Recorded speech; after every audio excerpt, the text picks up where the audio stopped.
She came here to Boston to compete in the Olympic trials. She did so on a bad right leg.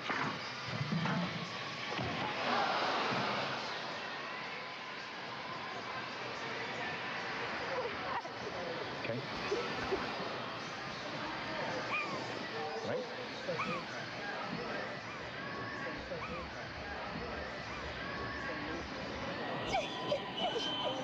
You okay? The same knee? Yes, okay. No, Debbie, we're gonna get her into the back room, okay? No. Hold on. We're just gonna get her into stand up first. Yeah. Yep. Okay. Stand up. Okay. Okay. This is gutsy stuff. Gymnast first. Gymnast first. Gymnast first. Nothing gets in the way of gymnast first. USA Gymnastics, the #1 team in the world.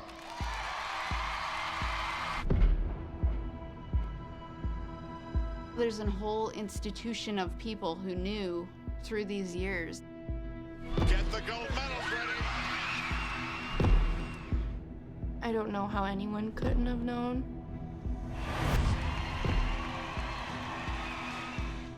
Who goes to their doctor's basement? There's a lot on the line. Why on earth did they not report him then?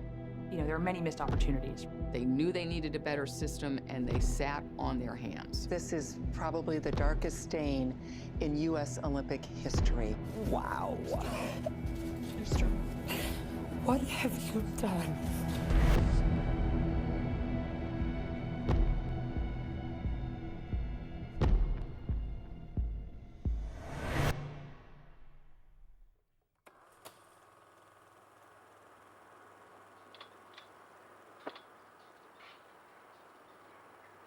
Gymnastics is kind of an interesting sport. You either are or you aren't one. You know, they'll tell you right away if you're gonna go to the next level. They can see it in you, the way you jump, the way you move. I just always was one.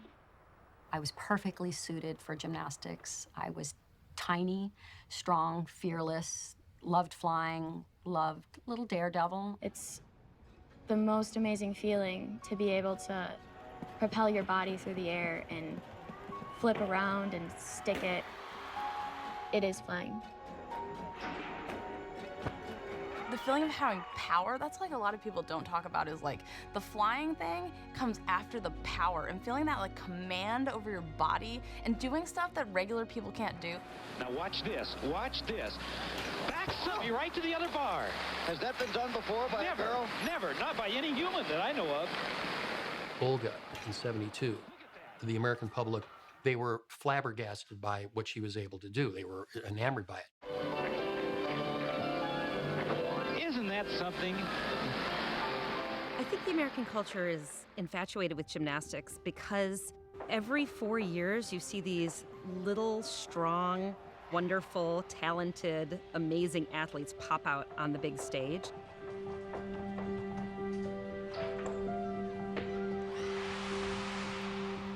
I don't think that any other Olympic sport in the summertime really gets as many viewers just because it has everything.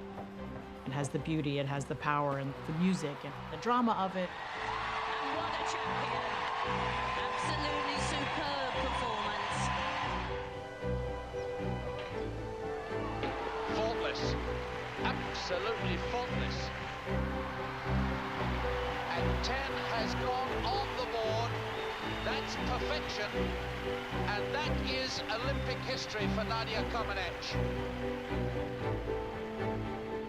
Wanting that Olympic dream, wanting to be the best in the world. You go and you train so hard day in and day out. No matter how bad people are treating you, you go back for more.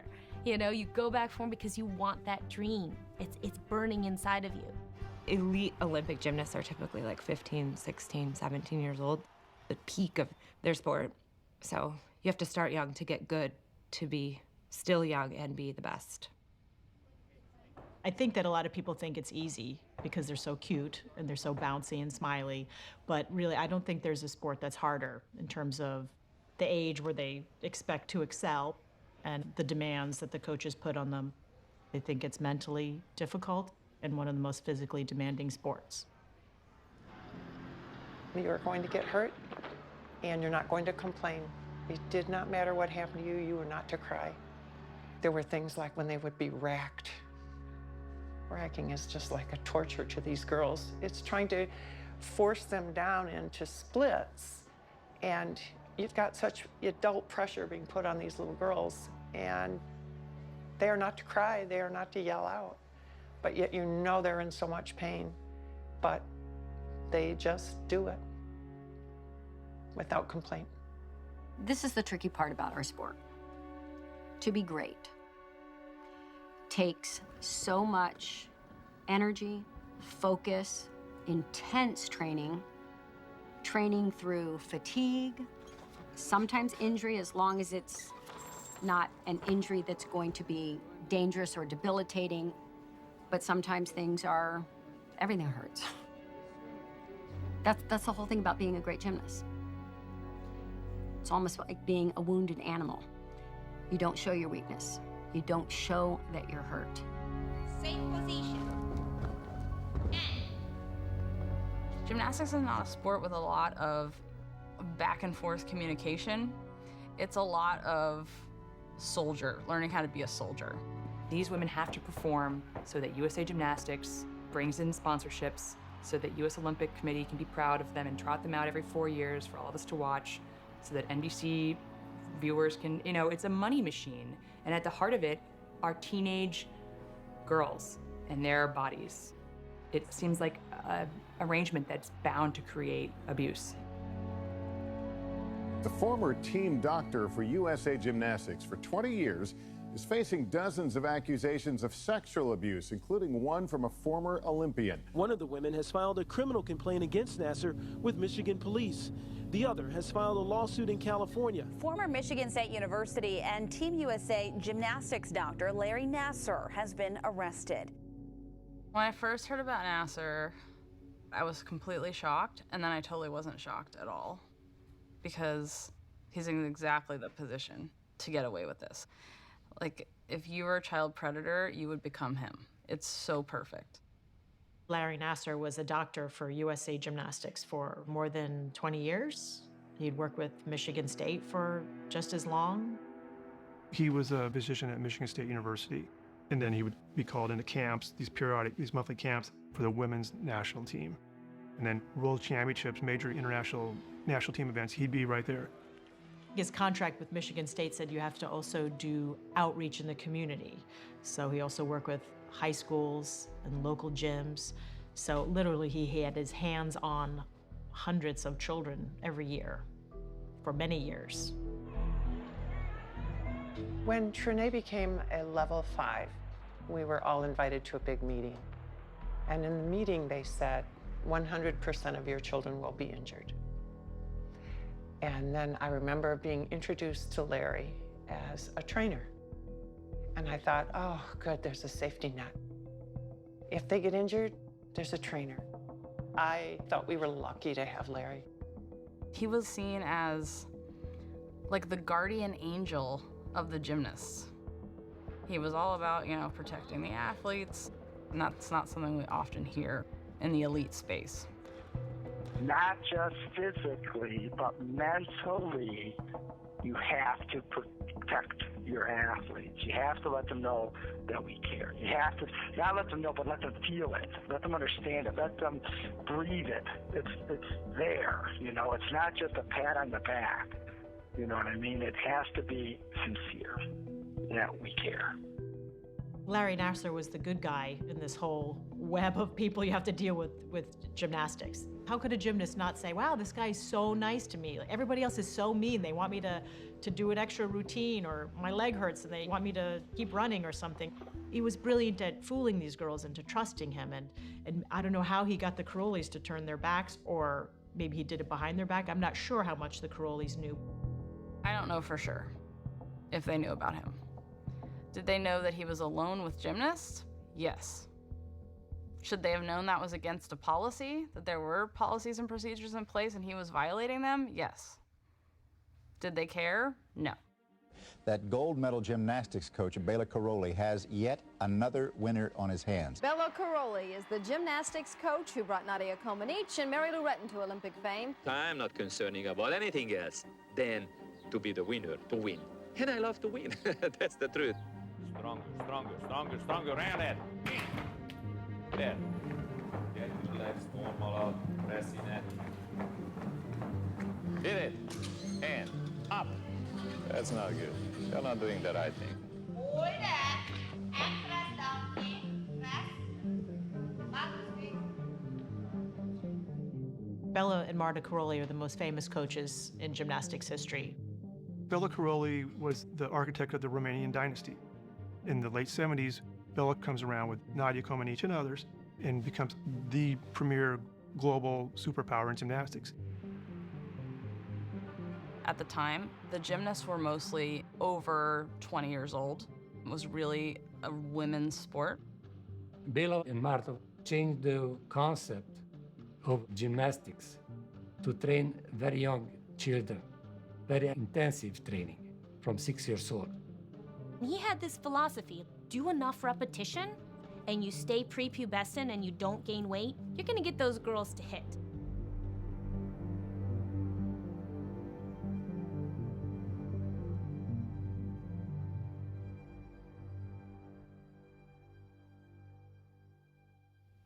These monthly camps at the Karolyi Ranch in Texas were a huge factor in creating this culture that created Larry Nassar. So the Karolyi Ranch is located near this little town called New Waverly, Texas, like a filling station, as they call them in Texas, and I think I don't even know if they have a stoplight. You get off the freeway, and then you're actually in the Sam Houston National Forest, and you're going down this red dirt road deeper and deeper into this forest. It's like straight out of a movie, and you finally come on this compound of a gym and a house and like a dorm, and there's snakes everywhere and bugs, and it's hotter than hell, and it's just this Texan nightmare. The way that the Karolyis implemented the system was, we don't want you to lose focus. We want you 100% focused on gymnastics, bond with your team, that's it.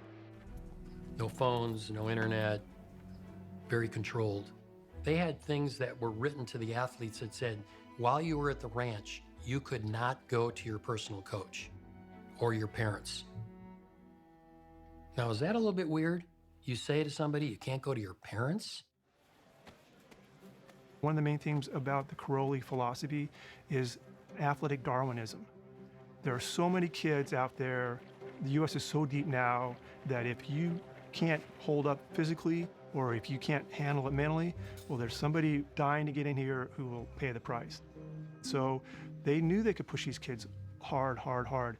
This kind of like brutal, do a lot of numbers, as many numbers as possible till you do it. Doesn't matter if you're falling flat on your back 5, 10, 15, 20 times. Doesn't matter if you're injured. You better not speak up was the whole mentality in the environment. You better not, or else we're gonna take your Olympic dream away. You're beat up, you have coaches screaming at you, bullying into doing stuff that you're not either ready to do or you're too tired to do, so you're put in dangerous situations. And Nassar was the guy, he was the positive guy. He's the guy who snuck him food, gave him candy, let him borrow the cell phone. I mean, you talk to all these women who are on the national team who were abused by him, they said, you know, he was our friend. If Larry's doing this, it must be okay because he's our friend. He's like the one guy we trusted. What was your impression of Larry Nassar? Well, he was a great guy. I mean, I asked him to help my gymnast from my gym. I called him at nighttime, and next day he helped me, send me the x-ray, you know. He didn't ask for any payment. When you're around sports for a long time, you see team doctors, and Nassar always kind of struck me as a little bit different from guys in that position in other sports. He kind of seemed not quite up to speed. He's kind of a dopey guy along for the ride. The thing about USA Gymnastics, for all their global success, it's kind of a small-time operation. The people there are there because the Karolyis' blessing that they're not going to rock the boat. Marta liked that Nassar would toe the company line. He would tell them exactly what they wanted to hear. There were girls that got injured, and you want to get a gymnast back? Sure, we can get her back. He would just kind of play the game because he wanted the access. He had access to these kids pretty much around the clock. He was doing this all kinds of places, in dorm rooms at the Crowley Ranch, in dorm rooms at the Sydney Olympics, hotel rooms, wherever. The view from the hotel room where we're staying at nighttime, the city of lights, they call this. Just got back from training. It's hard for me to even fathom the fact that, we'd see these gymnasts at these Olympics and they're interviewing with us saying, where I just came back from treatment. Looking back now, my gosh, these girls were coming to talk to us right after they were abused by this doctor who's like always smiley and, looked like, everybody's best friend, giving people gifts. He was so sweet. I mean, it's like sexual abuse 101. Grab that. Okay, come back with your backhand, wrap it around, got it? Come around, pull down. There you go, grab with your other hand and pull up. So the athlete can do this themselves. The athlete can learn to do the kinesio tape themselves too, because it's in a sensitive area. I find it hard to look at him as like a criminal, aside from all of the things he did, because that's not, and I don't know. I don't really know another criminal. I don't know another serial child molester. He was so good at being who he was on the other side of that. Like he was awesome. I hate even saying that because it's like counterintuitive of like, what the heck's happening to us? But he was awesome. That's why we all loved him. I would have considered him a friend. It's very, like when I first heard about it, my immediate reaction wasn't, that's impossible. My immediate reaction was, please don't let it be true. Because this is a man that I trusted. We would sit and talk for hours and he would tell me about what a great philosophy I had and how he loved how I protected children. And, all of this stuff that just makes me look back and go, God, what a master manipulator he was. He was a typical serial pedophile. Charming, powerful. He was able to pull the wool over all of the adults' faces. What do you look for in a child sex abuser? And the answer is the nice guy. It's kind of easy for them because they find places where it is easy. A priest, an ultra-Orthodox rabbi, a coach, a doctor for the gymnastics team. These girls adored him and trusted him. And that's not just gymnasts. Larry Nassar saw anybody who had a complaint. Gymnasts, rowers, cheerleaders, dancers. He lived 3 miles from me in Holt, Michigan. It was just like a normal suburb neighborhood. He was a personable, God-fearing Catholic man. He was so involved in the community. He volunteered at the church. He volunteered at the high schools.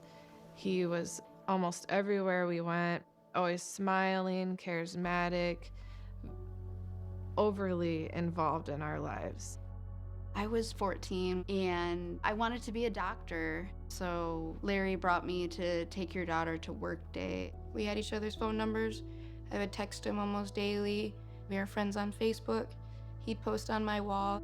He shared his Instagram, so I knew his children's names and faces and his wife. He'd ask about your personal life. He knew about my friendships. He knew what classes I was taking, where I wanted to go to college.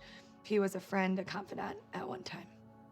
Nassar was extremely well liked, but he was also admired as someone who was doing amazing things for female gymnasts.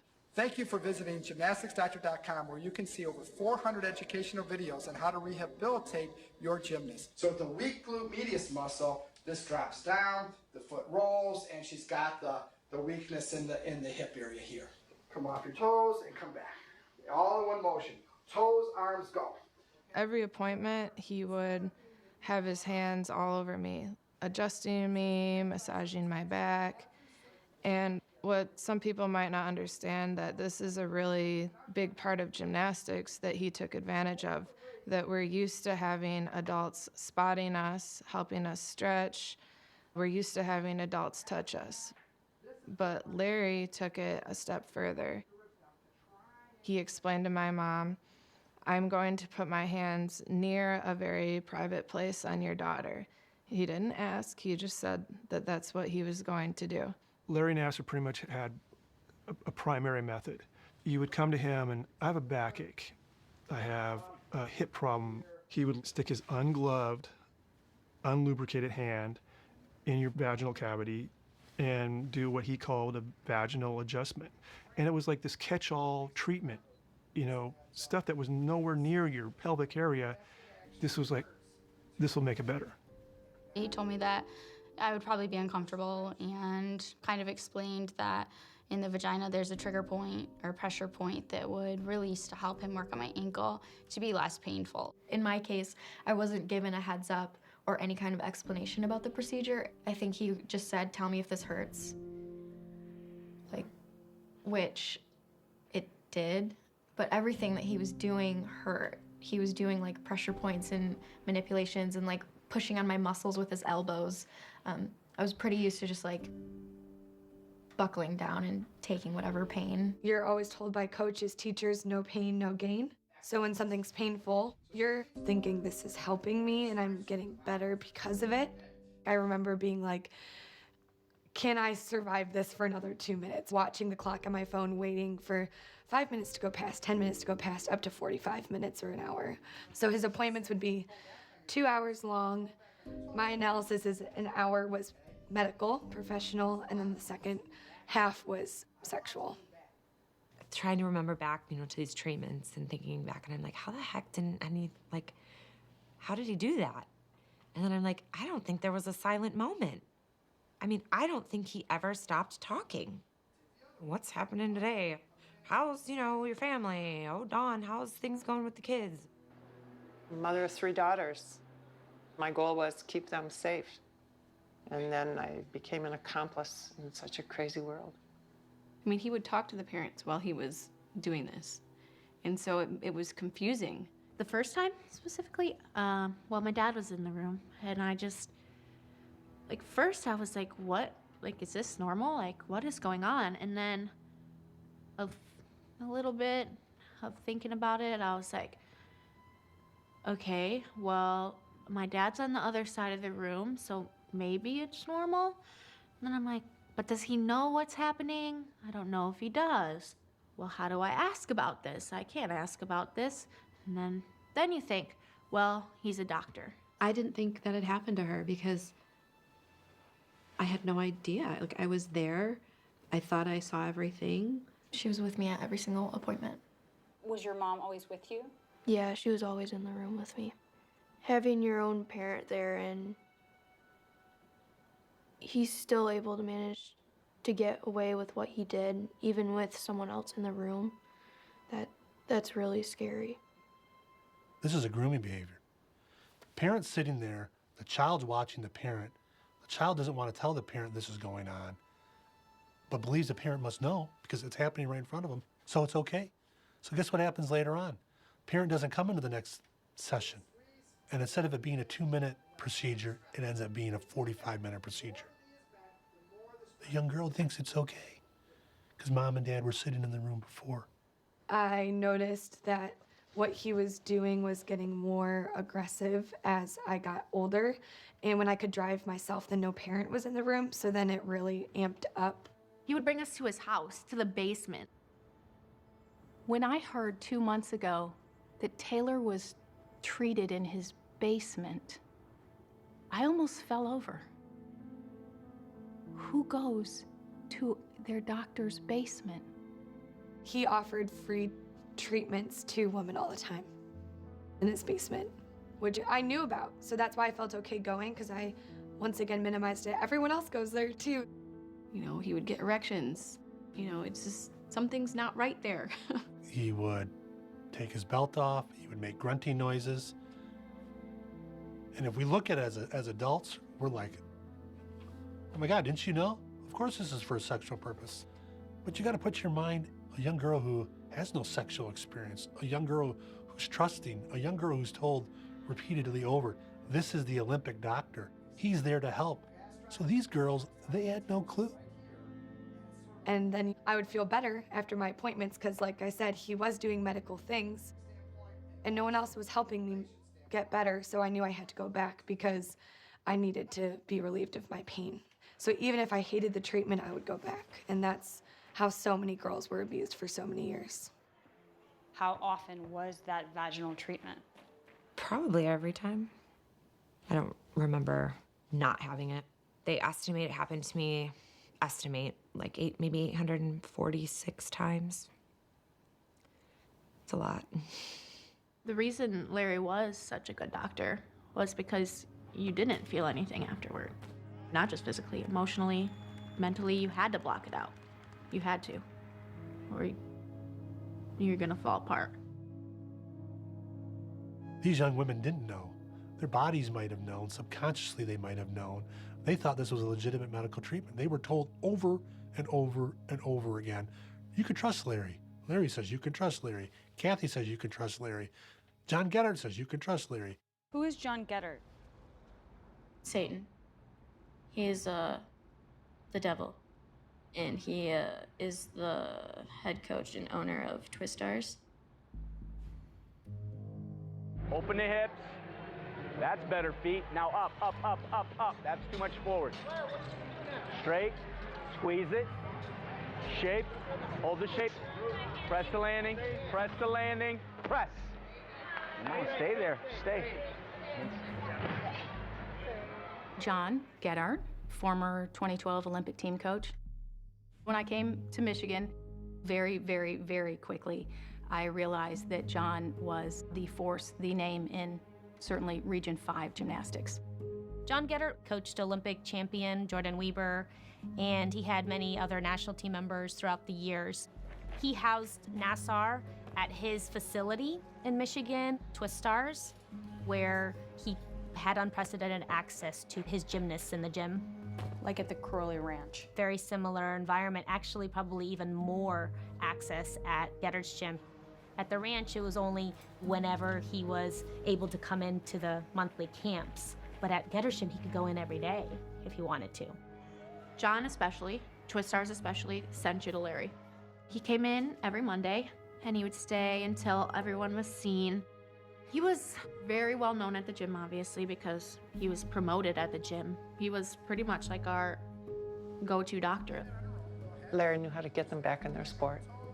He knew how to pick them up psychologically, because the last thing you want to be if you are an athlete is injured, especially in John Geddard's gym.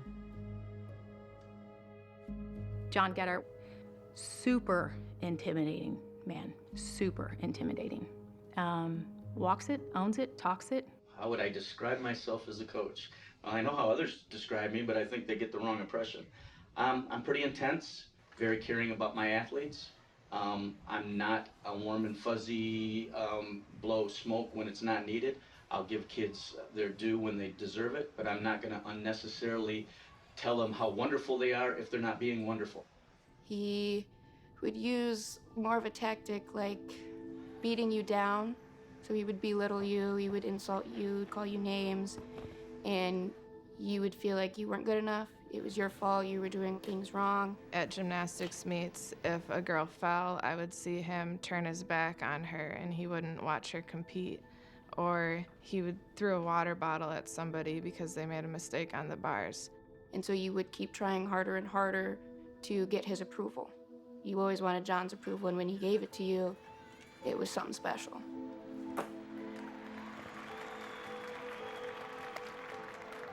Kind of like the wrong way to do it, but as long as John got results, he continued his technique.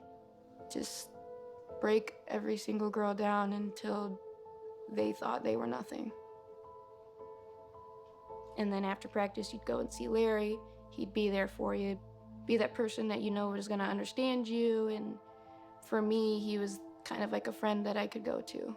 Larry was good and John was bad. I mean, you knew that they were good friends, but it's weird because they're so different. Larry's super dorky and John was super ego, but it was almost like the weird perfect fit.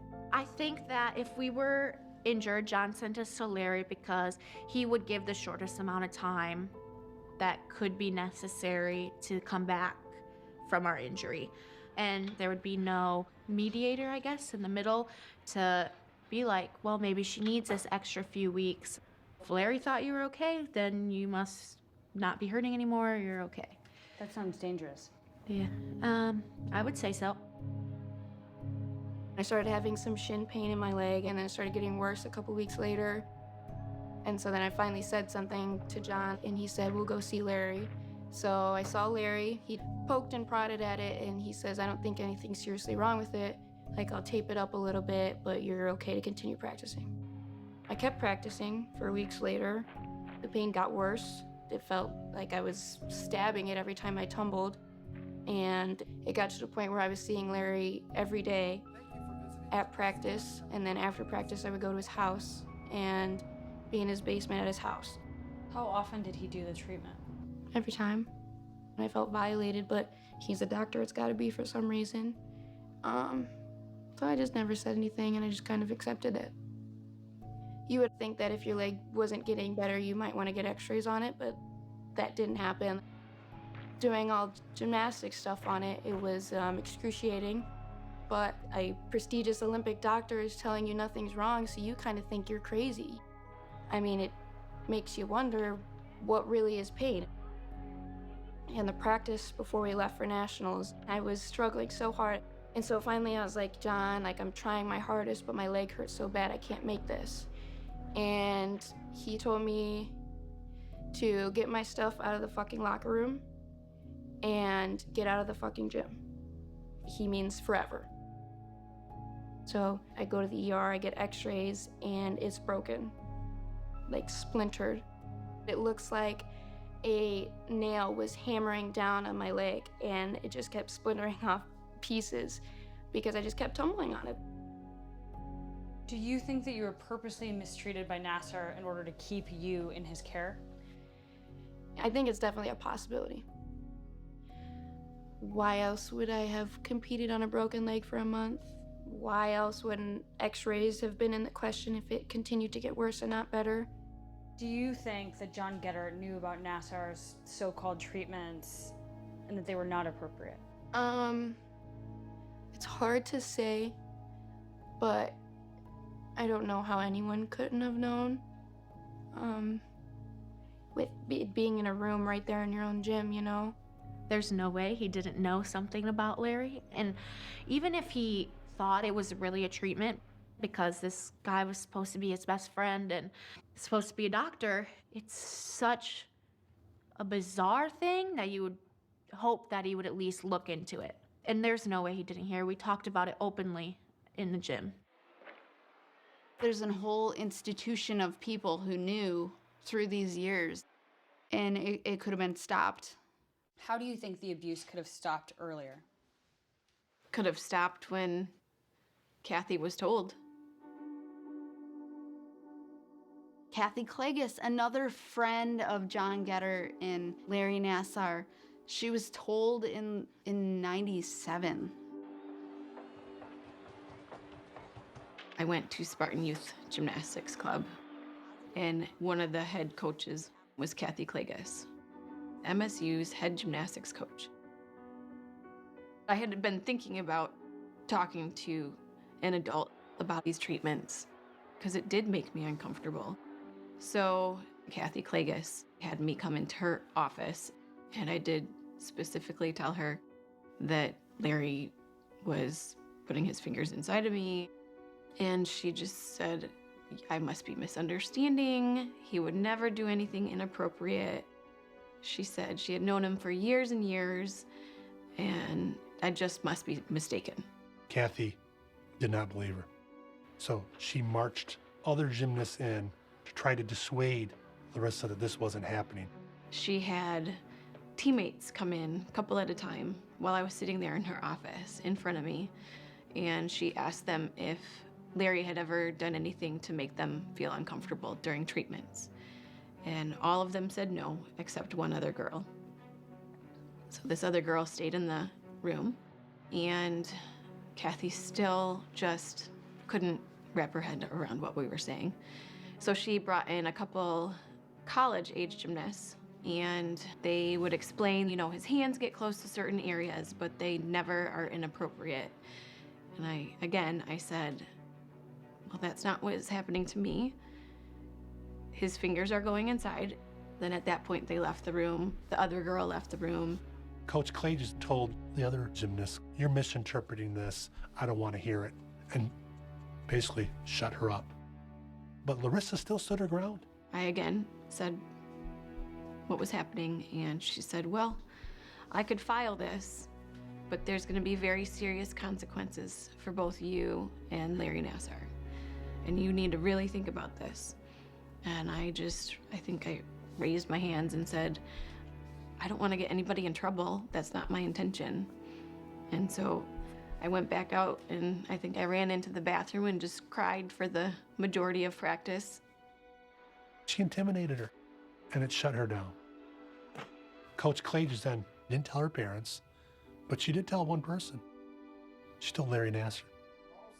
So my next appointment with Larry, he walked in, he closed the door, he sat on his little stool, and he said, so I talked to Kathy. And at that point, my heart just sank. I felt so embarrassed. I felt so humiliated. He said, Kathy told me your concerns, and you know I'm doing this to help you. And I remember saying, I'm so sorry. This is all my fault. It's all a big misunderstanding, and I'm sorry. So I just convinced myself that I must be the problem, and I just better suck it up. And then I hopped back up on that table, and he continued to abuse me for the next 4 years. Adults prefer and protect adults. We say we protect children, but children are second-class citizens. They don't vote, they don't have power, and it's so much easier to let a child's needs go. It's really denial, but it's also, they're protecting the adult's livelihood. No one wants to destroy a successful adult's life, and so we put it off and we put it off. Larissa Boyce told people who worked for MSU in 1997. I was 3 in 1997. You know, that's impactful. That could have been stopped. Kathy Klages knew that there was a proper process that she should have taken when she told me that she could file something, but she chose not to. And so I absolutely believe that's on MSU. She was their employee. And then all of the other girls who came forward and told trainers or psychiatrists, all of them were at MSU employees. They did not want to believe a single girl. From 1997 through 2015, there were 17 incidents of reporting just to Michigan State alone. In 2014, Amanda Tomasha, who had attended Michigan State University, filed a Title IX complaint against Larry Nassar, alleging that he had molested her during a treatment session. I told them exactly what happened, that Nassar started to insert his fingers into me, and I stood up, I pushed him off of me, and he ran to the corner of the room to hide his erection. Michigan State University investigated through their OIE office, Office of Institutional Equities, and they're supposed to be impartial. In that investigation, they allowed Larry Nassar to pick 4, quote, independent, corroborating experts of his so-called treatment. Larry said that it was medical. I said that it was sexual assault, and so they asked some of his friends what they thought. 3 of the 4 were his students or colleagues. 1 was a trainer. He knew all of them. He handpicked all of them with the knowledge of his supervisor, Dean Strample. And what the report finally said was that the young lady misunderstood the nuances, and as a result, they found no violation. They left the erection out of the report. They also left out the fact that I pushed him off of me. I was 24. I knew what was and was not appropriate. They gaslighted me. So, this is the surprising thing. 2 reports were generated. There was a report generated issued to Amanda Tomasha. And in that report, they say They find no violation of the sexual harassment policies.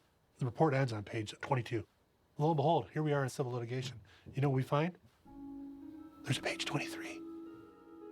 Page 23 goes into all the problems that potentially are there. It is opening the university up to liability, that they better have a chaperone in place, he better wear gloves, he better have informed consent. And they never turn that report out to anybody. That report's internally kept between Larry, Strample, and the OIE office. The 3 years surrounding my investigation, my Title IX was the only Title IX that produced 2 separate conclusions. So Larry Nassar was put on leave 90 days. That's how long the OIE investigation was. But in the end, Dean Strample put in an email, glad to have you back. Please, Larry, just follow these restrictions. Dean Strample put restrictions on Larry Nassar. Simple rules like explain the procedure, wear gloves, have somebody else present in the room. But Dean Strample, he never followed up. We've spoken to support personnel of the clinical center who were there after 2014, who were never informed of these procedures that Dean Strample was supposed to inform everybody. And at the same time, we have a criminal investigation going on by the Ingham County Prosecutor's Office. The patient was concerned that I was inappropriately touching her and didn't understand why. You know, Okay.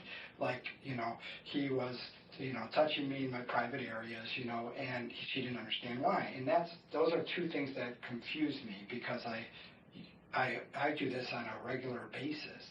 This is a treatment that I lecture on. I lecture on not only here at Michigan State to the fellows and residents and medical students, but to national organizations. Shouldn't a prosecuting attorney office bring in outside experts? You know whose experts they used? Michigan State University's experts that Larry Nassar handpicked. They believed the status of Larry Nassar. And once again, they also found that there was no sexual assault. And they sent one of the detectives over there to tell Larry, make sure in the future you have somebody in the room and you wear gloves and you explain what's going on. So 2014, you have all these restrictions were put in place. The assault should have stopped. They didn't. I was a patient of his before, during, and after that Title IX investigation, where protocol was put into place that I wasn't made aware of and then not followed. Nothing changed. You know, what happened during the visits was exactly the same from when she started seeing him in 2012, 2013, 2014, 2015. When did the incidents happen with Larry Nassar? In 2014. They didn't have him follow the guidelines, and they didn't really put a stop to it until so many people came forward. Out of 90 of our survivors that we represent, 28 of them were assaulted during or after 2014 Title IX investigation of Amanda Thomashaw. But this is not just Michigan State University. It goes to organizations that span this country. USOC, USAG. Do we know when USAG knew about Larry Nassar's predilections? Well, we know for a fact it was 2015.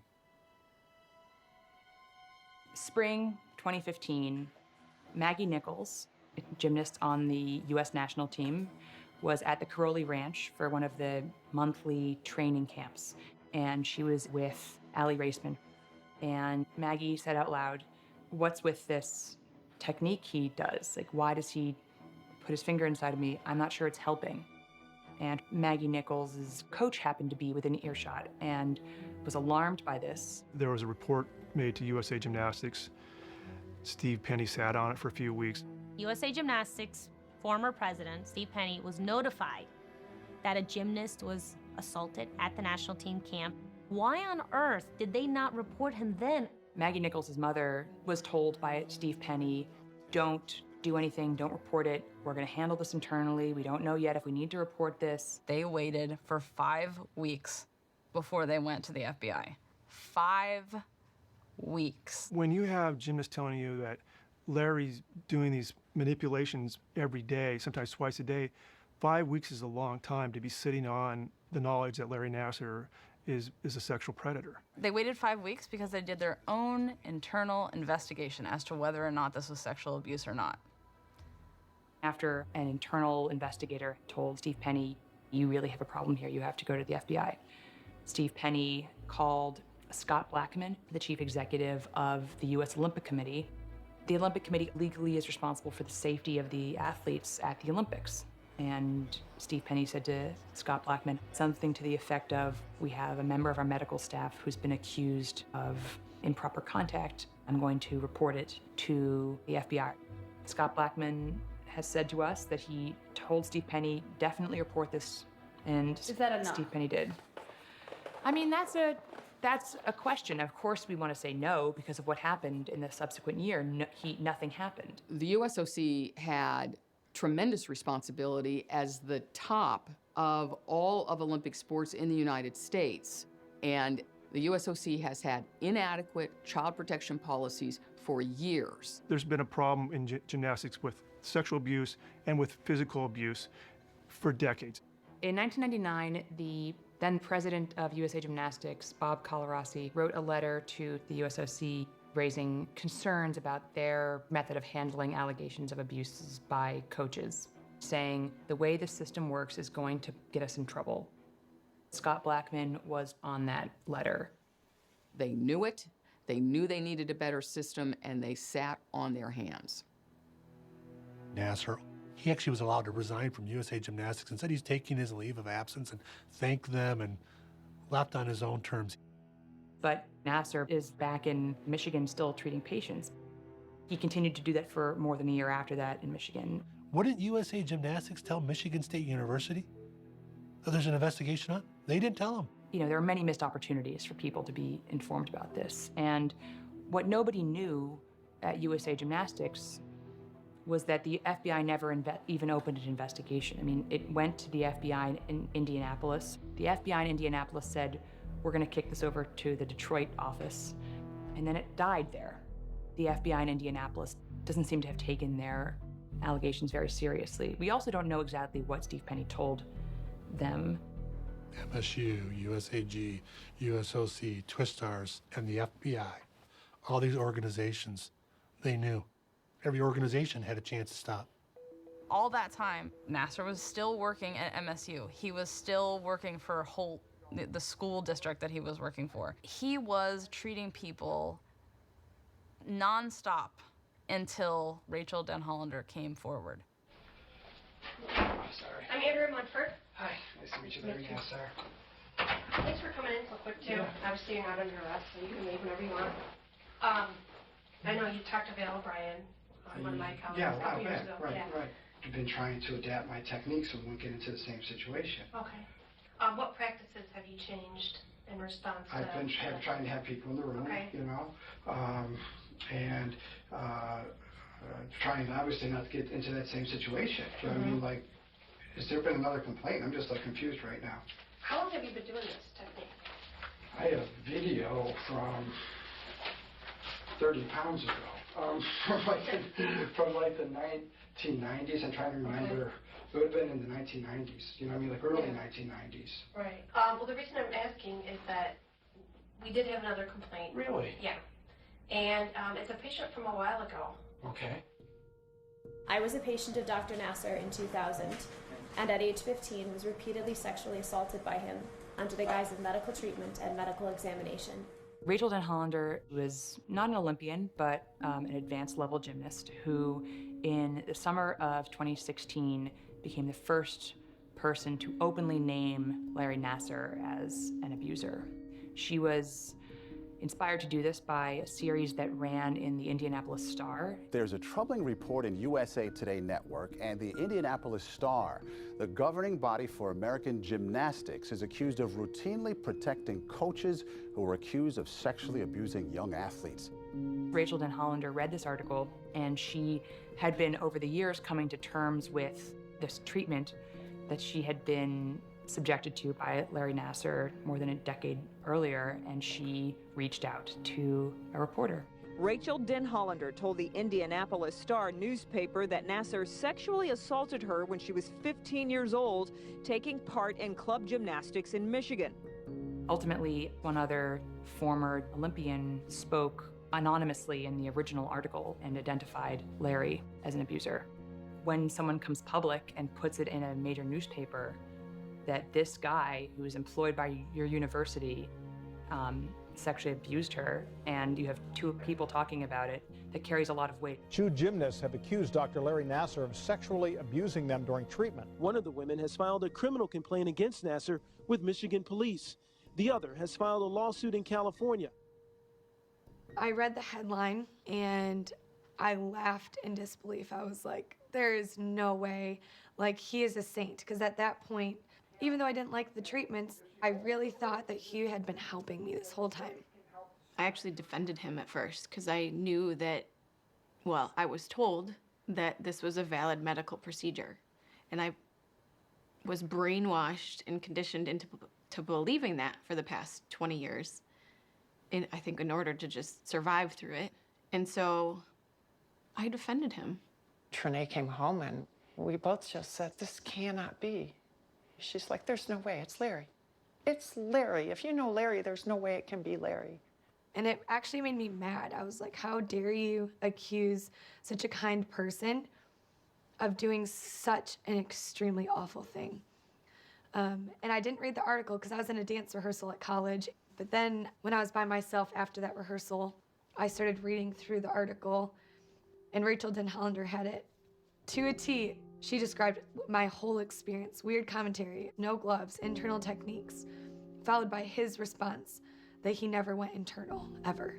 He would never do that. And I was like, his story is very different than my personal experience. I was so embarrassed when it first started coming out. I didn't want to say anything. I was like, how did I let this happen? How did I not know? The thing is, like, my whole life, like, I've trained to be smart as I can, as strong as I can, and as fearless as I can. And, like, in moments like that, where those things happen, I was none of those things. And to me, that was, like, soul-crushing. Over that night, the gears started shifting in my head, realizing all this time for 7 years of my life that I thought it was medical and helping me, and I literally walked around praising his name, referring people to him. Now I've been referring people to a monster. I started to have a heavy guilt about other people that had come to me when I was younger and saying, you know, I'm confused. Something happened to me, but, you know, do you know anything about this? And I'm like, oh yeah, it happens to me all the time. He does it to me all the time. You're good. You don't have to worry. It's not weird. You're not the only one. He does it to me all the time. So you're good. And then thinking like, oh my God, like, did I just silence these people? Like, did I stop them from stopping him? I did. That's because you didn't know what it was. But I still did. I called Indy Star and reported my story. And so obviously they knew Rachel well, and I got to talk with Rachel that first day that I found out. And she really spurred me on to keep going to the next steps. Things developed pretty quickly. Rachel Denhollander filed her complaint at the end of August, and by the end of September, Larry Nasser had been fired from Michigan State. Michigan State University police say about 50 women have now come forward accusing the former MSU associate professor of criminal sexual conduct. Michigan State University Chief of Police Jim Dunlap and I are announcing today criminal charges. In November, he was charged by the Attorney General in Michigan on state sex abuse charges related to one victim who was not a gymnast he treated.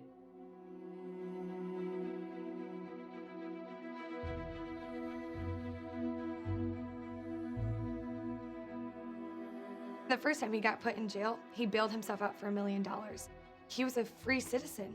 He's walking around town, still trying to be part of the council for Holt High School. It's dividing the whole town. I had people I talked to on the phone, they couldn't even speak because they were best friends with Nassar's wife. The Twistars community is behind him 100%, and I have known him before he even went to medical school.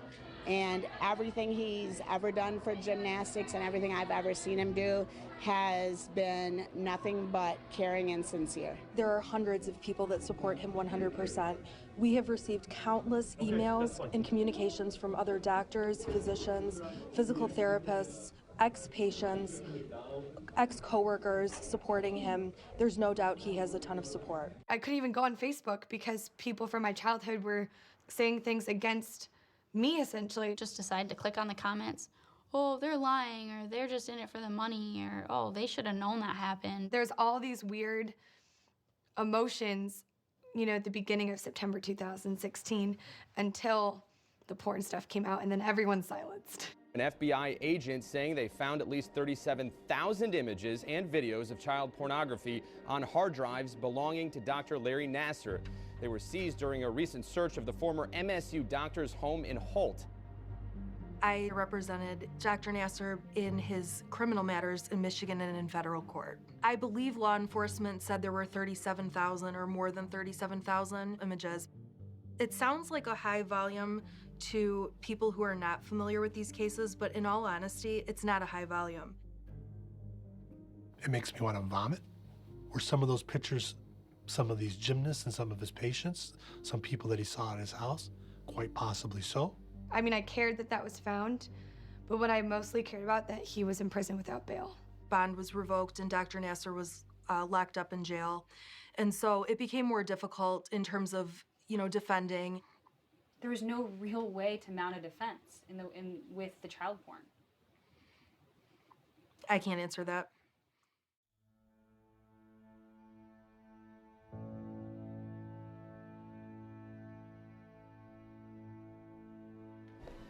There was no more reasonable doubt about this anymore. And USA Gymnastics starts realizing this is not going to get better quickly. The U.S. Olympic Committee's board is recommending that USA Gymnastics President Steve Penny resign. Steve Penny lost his job, but he got a roughly $1 million payout. Then fall of 2017 was when the Harvey Weinstein allegations came out, and we're in the full throes of the Me Too movement. Michaela Maroney, the gold medal Olympic gymnast. Maroney is now coming forward to say that she was abused by the former doctor for Team USA. Olympic gymnast Allie Raceman said she is among the young women sexually abused by a former physician with USA Gymnastics. Four-time Olympic gold medalist Simone Biles says she was sexually abused by a former USA Gymnastics team doctor. She posted about it on Twitter yesterday saying this, "I am not afraid to tell my story anymore." These are some of the most cherished, celebrated athletes in America, in the world. And they're coming forward and saying, this also happened to me. We were also abused. And right under the noses of the U.S. Olympic Committee, USA Gymnastics, and the American public. This was happening while we were competing for you in London. And before then, their public coming forward, I think the importance of that can't be overstated.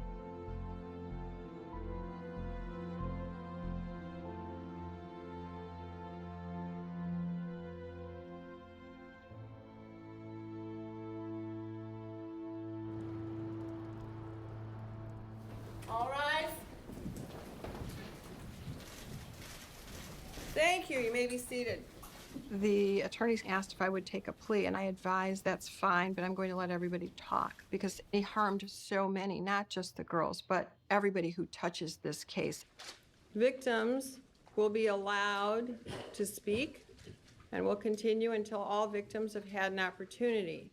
When the opportunity posed for us to do our impact statements, I was thankfully at a place where I knew that you don't need to be shameful because it wasn't your fault, and you don't need to live in that darkness anymore.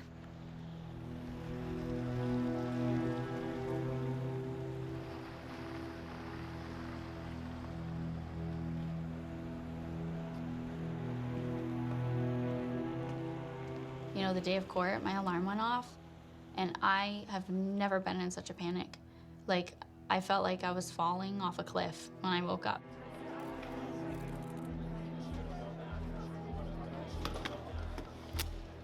There were so many people in there that were so heavily impacted by what happened.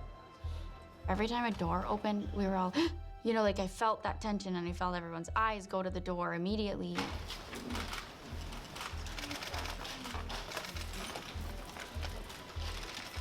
The first victim will be publicly identified, Ms. Kyle Stevens. Good morning.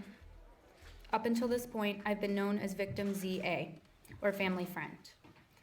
I was the first to testify in this case, and wary of the attention that could come with that, I asked for complete anonymity.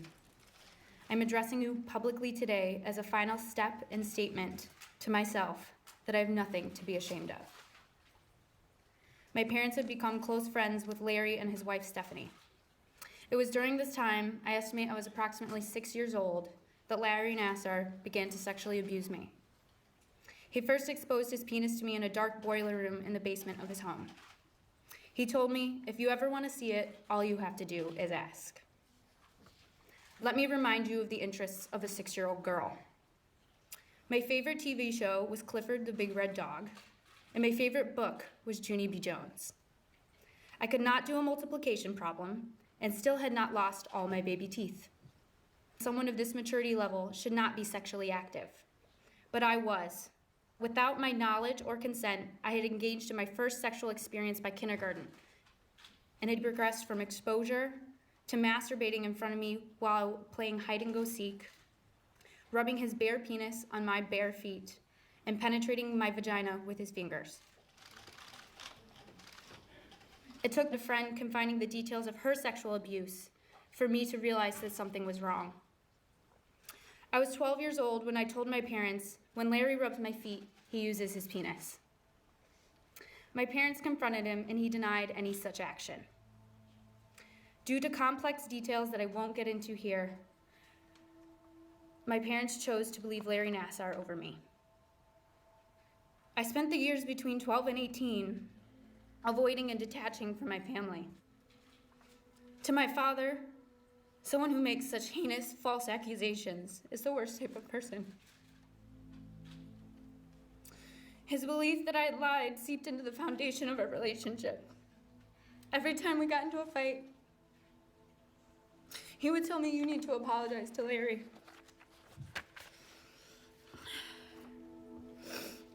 It wasn't until I was about to leave for college that I took another chance at clearing my name. Larry Nassar's actions had already caused me significant anguish, but I hurt worse as I watched my father realize what he had put me through. My father and I did our best to patch up our tattered relationship before he committed suicide in 2016.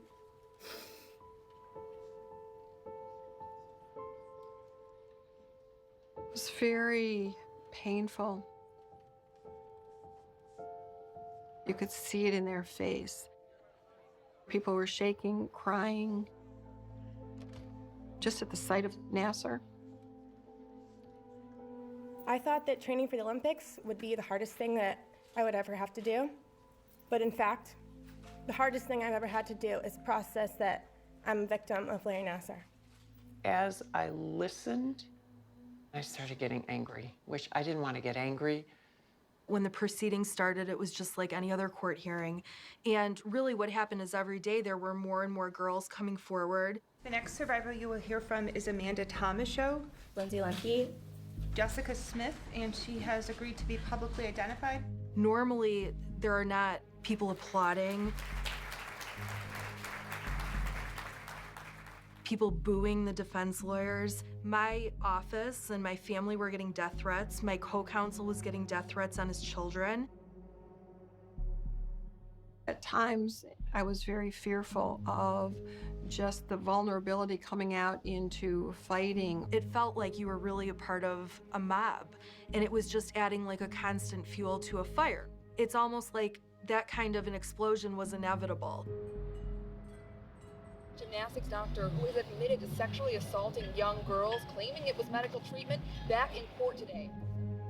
Judge, I would ask you to, as part of this sentencing, to grant me 5 minutes in a locked room with this demon.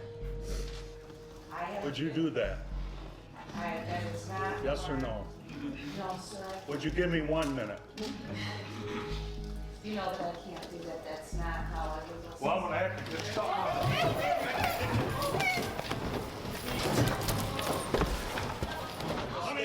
Son of a bitch. Give me 1 minute with that bastard. 1 minute. Relax. Take it easy, buddy. Just relax. 1, 2, 3, go. What if this happened to you guys? Take it easy.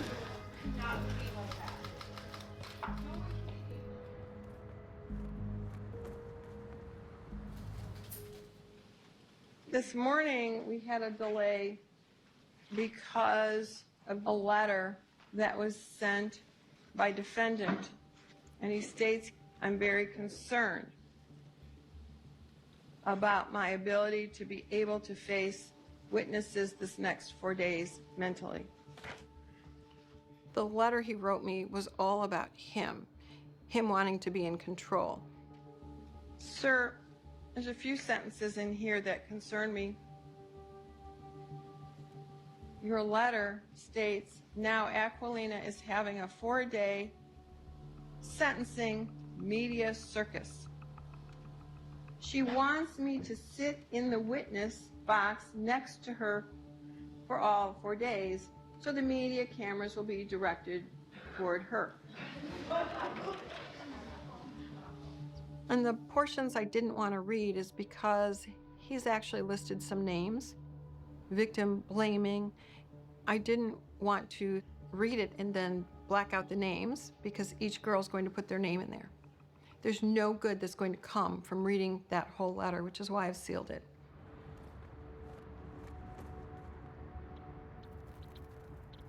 What was it like for you to consider if you wanted to read a statement in court? At first I was kind of unsure just because of being in that courtroom and having to face the person who did all that stuff to me, but at the same time, I wanted to have a voice. He manipulated me so much that I didn't know what was going on. Larry acted as if he was a friend. He would greet me with a sickening smile every time I saw him. I remember him liking my posts on Instagram. It's weird to think that an older male doctor was liking a little girl's post and commenting Merry Christmas on Christmas morning. I started to get anxiety after seeing all the news reports about him. I felt like I couldn't breathe and I would tremble in fear. I have nightmares about what happened and have troubles with sleeping. I've been put on anxiety pills just so I can function throughout the day. It's hard for me to trust people because of you. I get scared and uncomfortable when I have to go to the doctors. I get scared that I'll be taken advantage of once again by another doctor, just like you did. I've tried my best to gain back the strength I once had. I am a survivor. Here I am today facing my abuser. I'm finally being heard. I'm no longer hiding my story. When it first started, there were only about 6 who were actually going to come public with their name. One girl empowered the next, empowered the next. Your Honor, I didn't think I would be here today. I was scared and nervous. It wasn't until I started watching the impact statements from the other brave survivors that I realized I too needed to be here. I am also here to tell you to your face, Larry, that you have not taken gymnastics away from me. I love this sport, and that love is stronger than the evil that resides in you and those who enabled you to hurt many people. Larry, you do realize now that we, this group of women you so heartlessly abused over such a long period of time, are now a force, and you are nothing. You hear these statements, and, they're so brave. So I wanted them to know, one, I wanted the little ones to know that I was there for them, because I was older, and I do know him very well, and I wanted them to know that I'll stand with them. If you will allow it, I would like to address him directly. You may. Take your time. It's all right. Wow. You're strong. What have you done? I look at these young girls here, and I told my mom the hardest part for me was to see how little they were. She said to me, you were that little too, if not younger. I had to make an extremely hard choice this week, Larry. I had to choose whether to continue supporting you through this or to support them, the girls. I choose them, Larry. I've known you basically all of my life. In fact, I've known you 31 of 37 years. I remember your wedding, thinking Stephanie was the luckiest woman in the world. My heart hurts for her and the kids every single day. Why lose everything and everything that was good? For what? We literally loved you like family. Because we thought you loved us back. I choose to look you in the face and tell you that you hurt us. You hurt me. As I've had to realize I was abused for many years of my life. And this, my old friend, is because of you. I don't know who you are now. Larry, I think you will be happy to know that I am 12 weeks pregnant today. It's a little boy. And I will do everything for the rest of my life to make sure that the youths of this world don't get to hurt another one of us. Goodbye, Larry. It's time for me to close the door. May God bless your dark, broken soul. Thank you.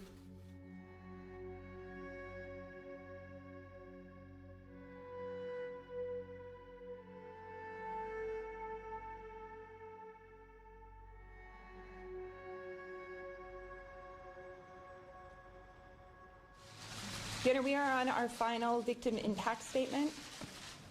I am so honored to let you know that the next person you will hear from is Rachel Den Hollander.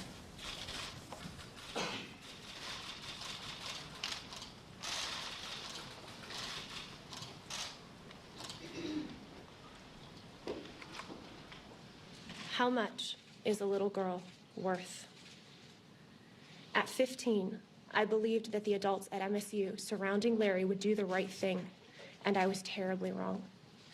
You play word games, saying you didn't know because no one believed, because these teenagers didn't report it to the right official. And so I am asking point blank, when Kathy Collages humiliated Larissa Boyce and waved the report form in front of her, telling her there would be consequences if she reported, is this the right way or the wrong way? When Amanda Thomashaw reported to the Title IX office and Larry was allowed to hand-pick the 4 colleagues to determine whether his treatment was legitimate, was it the right way or the wrong way to handle a report of sexual assault on MSU's campus? No one wanted to listen. I ask that you hand down a sentence that tells us that what was done to us matters. Larry said in court that he hoped education and learning would happen. This is what we need to learn. Look around the courtroom. Remember what you have witnessed these past 7 days. And let it be a warning to us all. When the adults in authority do not respond properly to disclosures of sexual assault, when institutions create a culture where a predator can flourish unafraid, this is what it looks like. It looks like a courtroom full of survivors who carry deep wounds. Women and girls who carry scars that will never fully heal, but who have banded together to fight for themselves because no one else would do it. Women and girls who have made the choice to place the guilt and shame on the only person to whom it belongs, the abuser. But may the horror expressed in this courtroom over the last 7 days be motivation for anyone and everyone, no matter the context, to take responsibility if they have erred in protecting a child, to understand the incredible failures that led to this week, and to do it better the next time. Because everything is what these survivors are worth. Thank you. Thank you. You built an army of survivors, and you are a 5-star general. You made all of this happen. You made all of these voices matter. Thank you. Thank you.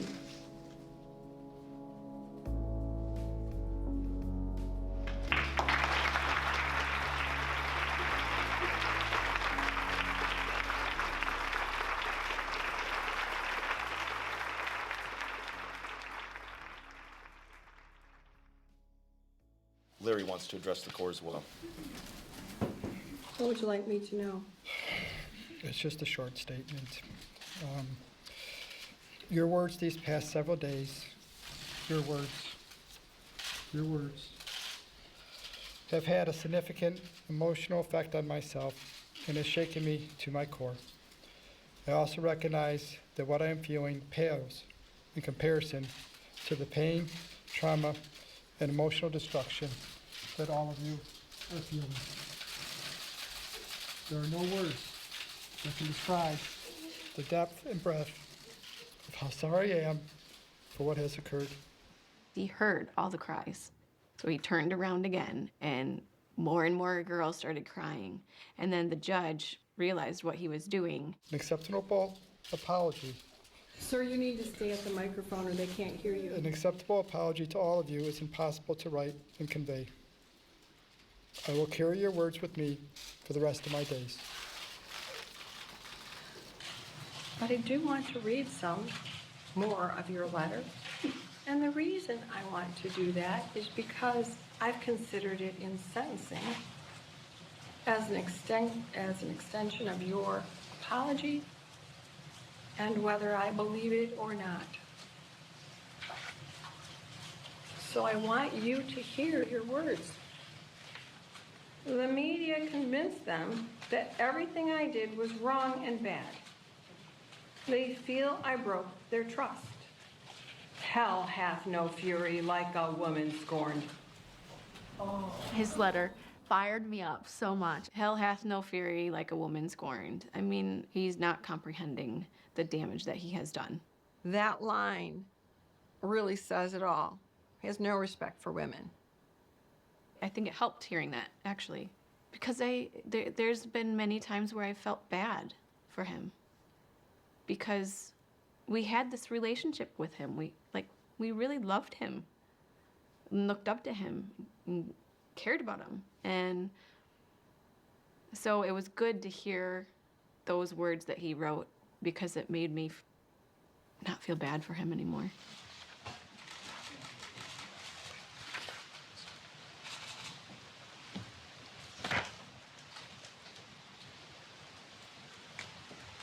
Would you like to withdraw your plea? No, Your Honor. Because you are guilty, aren't you? Are you guilty, sir? I said my plea, exactly. It is my privilege to sentence you to 40 years, the tail end, because I need to send a message to the parole board. Sir, I'm giving you 175 years.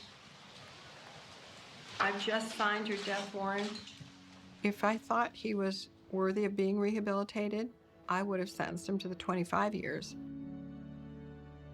Based on his comments to the girls, he was not remorseful. He is a true predator. That's all for the record. All right.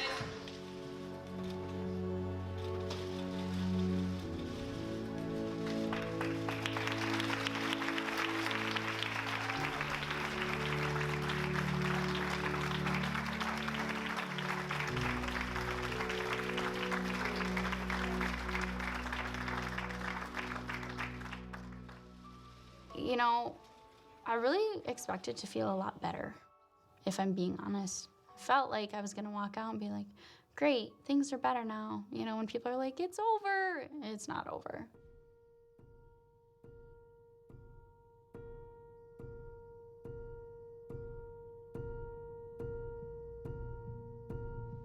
While it was very empowering to watch these women, they're taking back their voice, but they shouldn't have ever had to use it to say, me too.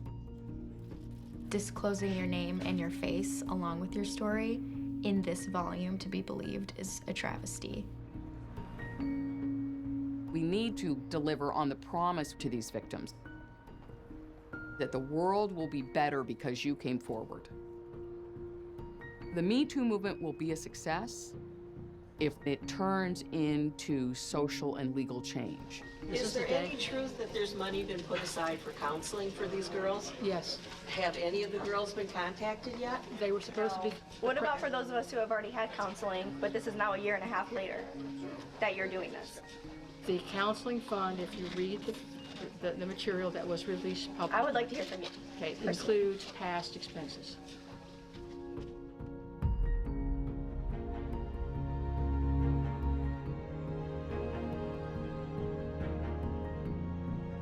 Another former Michigan State employee is facing criminal charges tonight. The state attorney general's office is charging former MSU gymnastics coach Kathy Klages with 2 counts of lying to investigators. As of today, there have been 3 former MSU employees charged during MSU's investigation.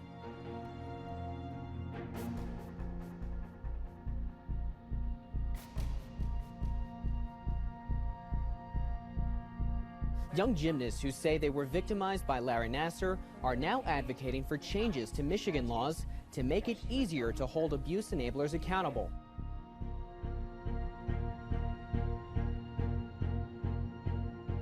What can be done so this does not happen? You have to start from scratch. You have to create a whole new governing body, new USA Gymnastics. You need to move it out of Indianapolis, and you need to bring people in that know all sides of the sport, and including, treating people right.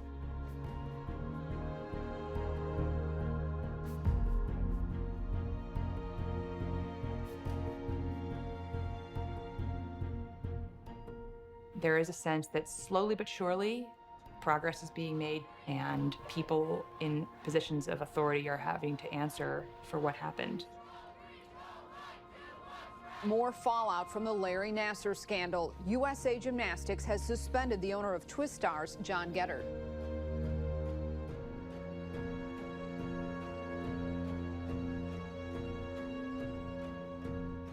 We demonize the Nassars and the Sandusky's, and they've done horrible things, but it's the ones who covered it up who made it worse and created more victims.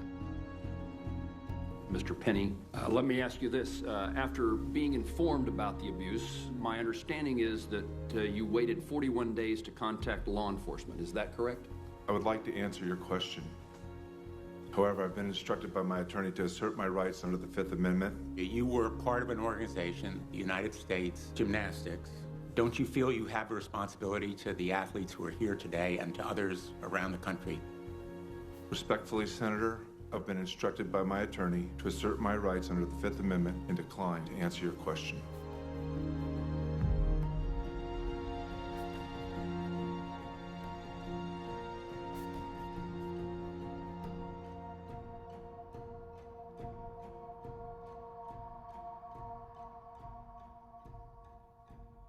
What we really have to do is we have to start listening to our kids.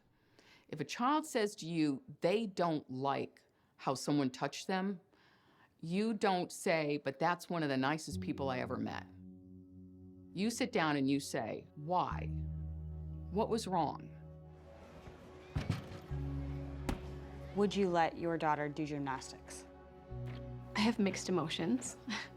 I feel hopeful that positive changes are being made, so it will be a better sport for her eventually. The sport is beautiful. It's a wonderful sport. My child does it. I didn't yank him out just because of this. No, I felt empowered that, hey, the sport's gonna be better for a future generation of children, right? Because we stood up and we did something about it, and we're actually being heard now. I would see like my old teammates posting, and I'd see all these things about gymnastics, and I really missed it. And one day I told my mom that I really wanted to do it again. So that's where I'm at now. How's that? That looks good. Okay, I mean, why don't you try it? You try a couple, and then if it needs to be moved, I'll have you move it. Okay. Does that work? Yeah. I did feel that I'm finally able to start my life again and not have to worry about him ever doing anything wrong again. And being back, I was able to build up that confidence I once had, and I'm just able to do what I love.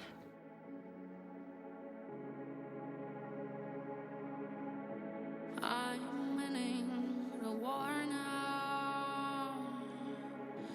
I'm winning it all now. Watch tears while they fall down. I'm winning the war now. I win against ego.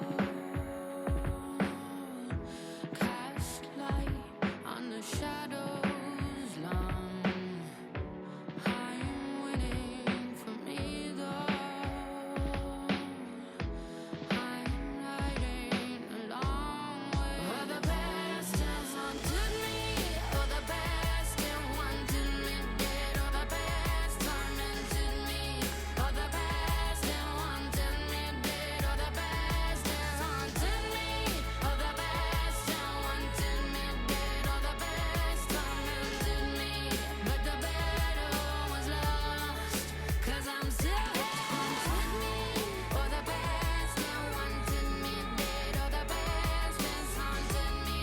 Oh, the past it wanted me dead. Oh, the past has haunted me. Oh, the past it wanted me dead. Oh, the past tormented me. But the battle was lost, 'cause I'm still here.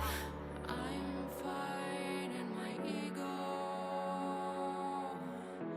Lost youth, where did we go wrong? I'm winning from ego. I'm riding a long way home. Oh, the past has haunted me.